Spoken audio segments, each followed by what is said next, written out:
Miss Eleanor Carter had been teaching at Oak Ridge Elementary for nearly 2 decades. She was known for her strict demeanor, sharp tongue, and, though unspoken, her bias. The black students in her class could sense it the way she dismissed their questions, graded their papers more harshly, and gave cold, disapproving stares that made them feel small. 12-year-old Marcus Williams was her latest target. A bright, inquisitive boy with a love for science, Marcus often raised his hand in class, eager to participate. But Miss Carter rarely acknowledged him. Instead, she rolled her eyes, sighed dramatically, or even ignored him completely one day. During a history lesson, Marcus pointed out an inaccuracy in the textbook regarding the civil rights movement actually. "Mom," he said respectfully, "Dr. King's letter from Birmingham jail wasn't just about waiting, it was about how waiting for justice was the same as denying it." Miss Carter's face hardened. "Marcus, I don't need a lecture from you. Maybe if you focused on following instructions instead of arguing, you'd do better in this class." The room fell silent. The sting of her words sat heavy in Marcus's chest, but he simply nodded and looked down at his desk after class. Marcus stayed behind to gather his things. Miss Carter, still at her desk, sneered. "You people always think you know everything," she muttered under her breath, just loud enough for him to hear. Marcus stiffened. He had heard things like this before, but it still hurt. He swallowed his anger and walked out that evening.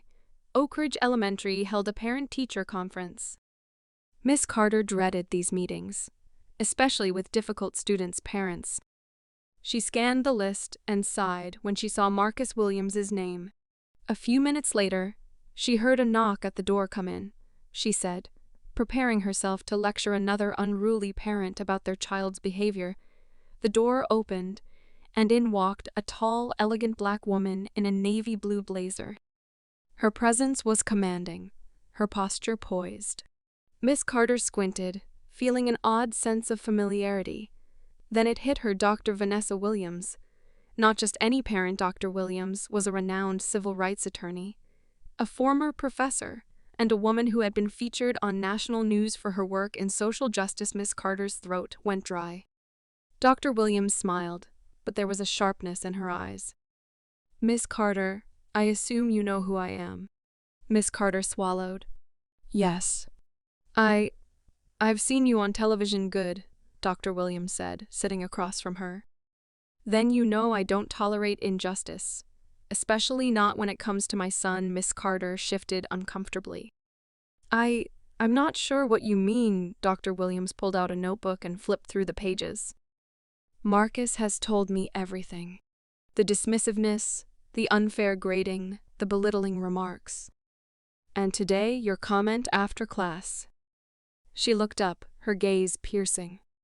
"You people." Miss Carter paled. "I didn't mean." Dr. Williams held up a hand. "Let me be clear. I have spent my career fighting against exactly this kind of behavior, and I will not allow my son nor any other child to be subjected to it." Miss Carter blinked rapidly, her hands trembling. For the first time in years, she felt something she hadn't expected: shame. Dr. Williams leaned forward. "You are an educator. You have a responsibility to uplift every child in your classroom, not tear them down because of your own prejudices. If you cannot do that, then you do not belong in this profession." Miss Carter looked away, unable to meet her gaze. A lump formed in her throat. "I expect change," Dr. Williams said firmly. "And if I don't see it, the school board will be hearing from me." She stood, gathering her things. "Have a good evening, Miss Carter." As she walked out, Miss Carter sat frozen, her mind racing for the first time.